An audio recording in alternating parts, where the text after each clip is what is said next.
Kining gisulti ni Kristo mga igsuon nga pinaagi sa Espiritu Santo makailata sa atong sala, makailata sa pagkamatarong, makailata sa silot nga umaabot nato, dako kay ni bili or importance sa atong pagpanaw dinhis kalibutan. Lingiyay mong tupad ing na nakaila na kasi imong silot. Nakaila ka? Kaya kung nakaila palang ginunta ta sa atong silot, murag mahadlok tingalitang mubuhat sa butang nga musangko nga silutan ta. Pero guwat ta kaila sa atong silot, apatoyang lagi tagbuhat. Muna si San Pablo o si Silas, nakaila sila sa ilang silot sa pagsangyaw sa maayong balita dinhis kalibutan nga mamiligro gyud sila. Og sa dihang gibuhat na gyud ngadto nila, gigisi ang ilang bisti, gilatigo sila maayo, gikadinahag maayo, gipriso. Andam naman sila na nagkanta ra oy, nag-awit ug nagampo. Hastang simpulan.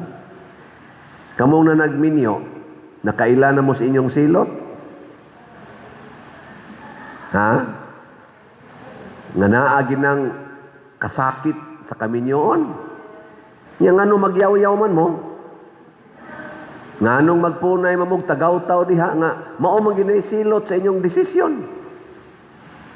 Ana. Pero si San Pedro o ang mga santos kanunay gining gibutang nila sa ilang pagsangyaw.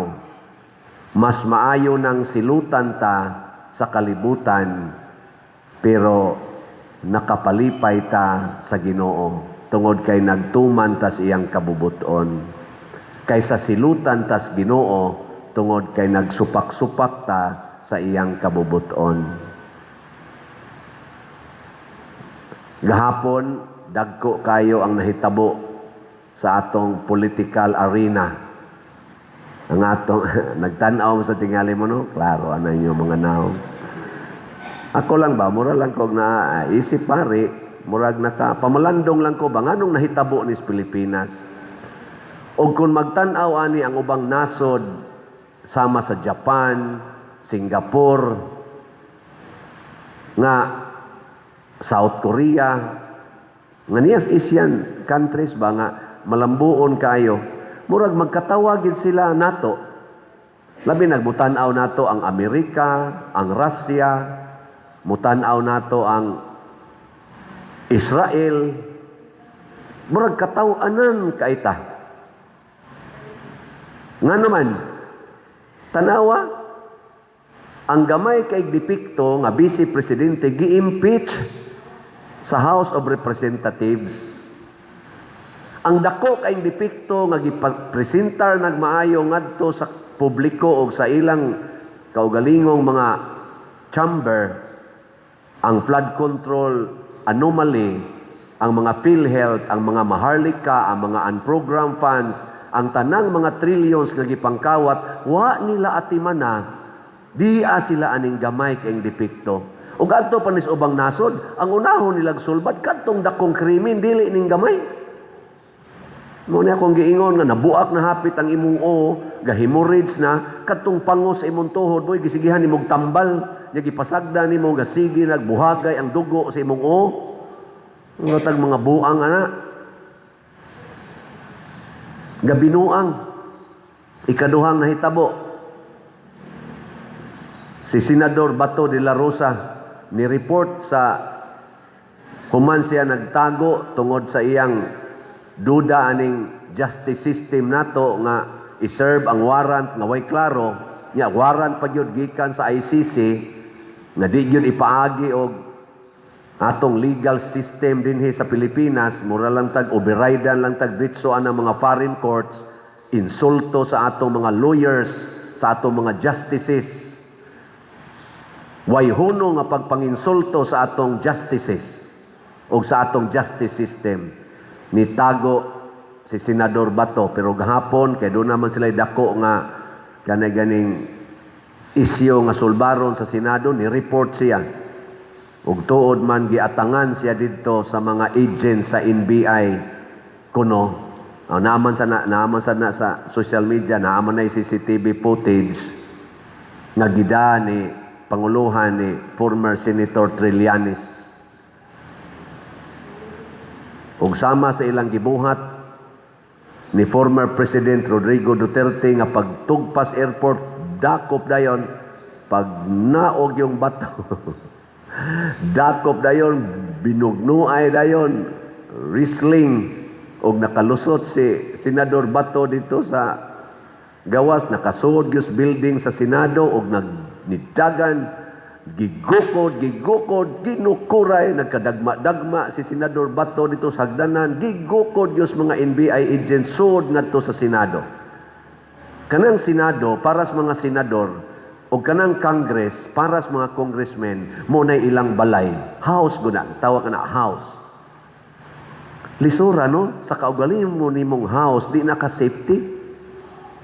Unya, matod pa, dito sa sulod, why pananghid, why coordination ang NBI? Wa gani magsulti nga naa ay warrant yun tinud-anay kay gipanghimakak man ni sa ICC, gipanghimakak pod ni sa atong DILG o sa atong DOJ bato. Gipanghimakak nga wa pay na actual nga warrant. Pero na day ang warrant kuno. Hala, ginukuray.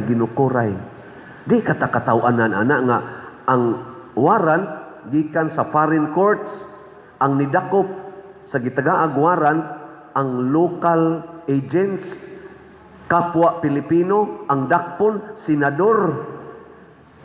Nya gigukod, murag kriminal nga gigukod. Dito pa yun mismo sa Hall of the Senate, nya why coordination?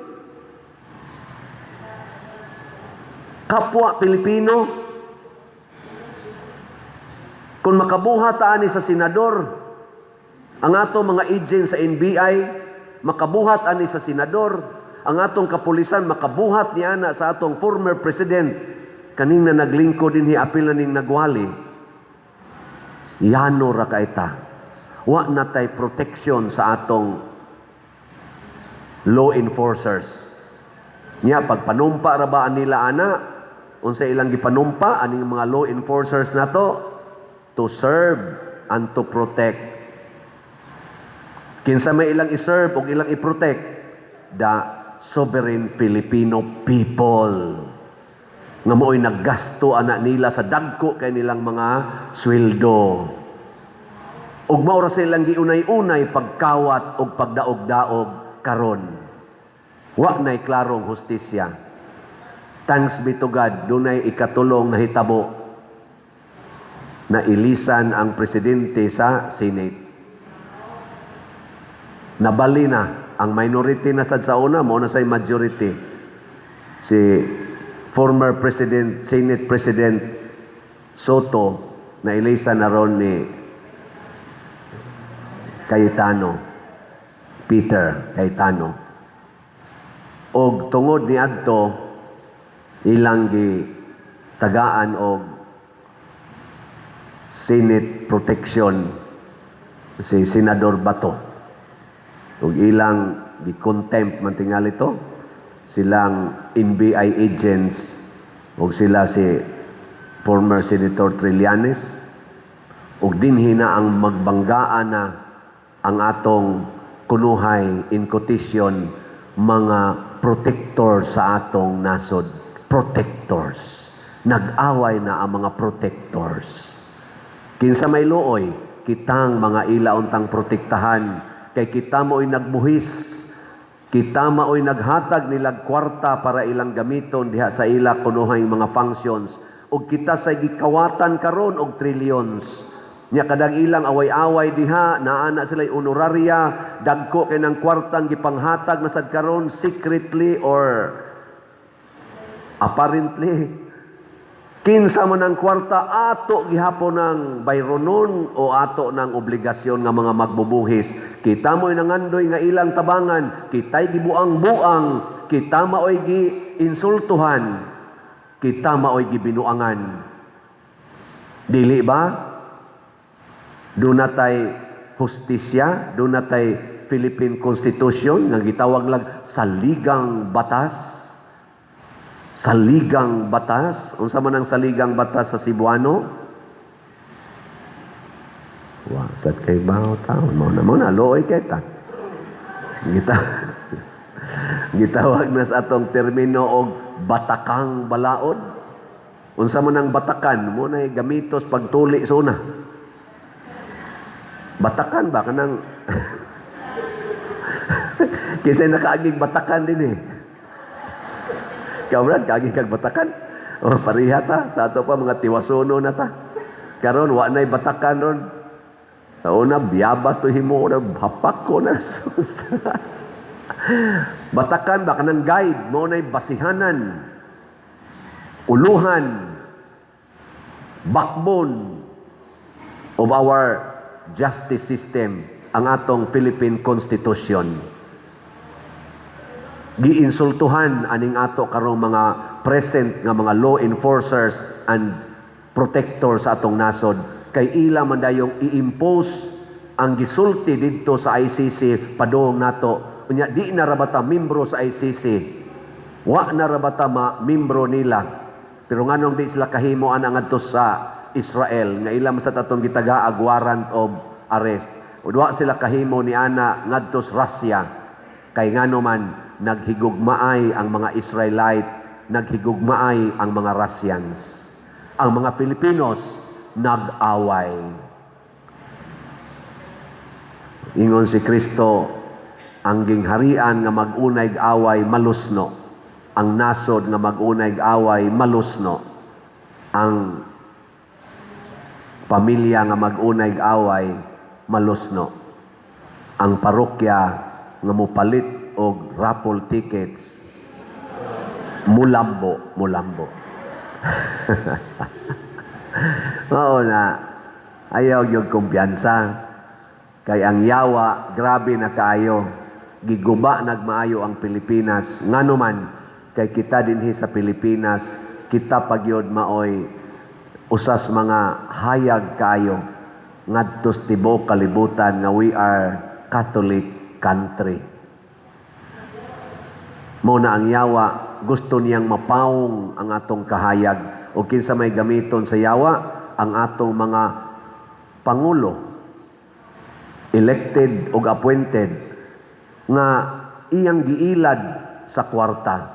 Iya sad nang gigamit ngadto ni Hesus, iya sad nang gigamit ngadto sa mga apostoles, si Judas nada sa kwarta, nilimbong siya ni Kristo. So kining mga nada sa kwarta karon mga Judas na sa atong gobyerno. Si Jesus, dunay 12 ka apostoles.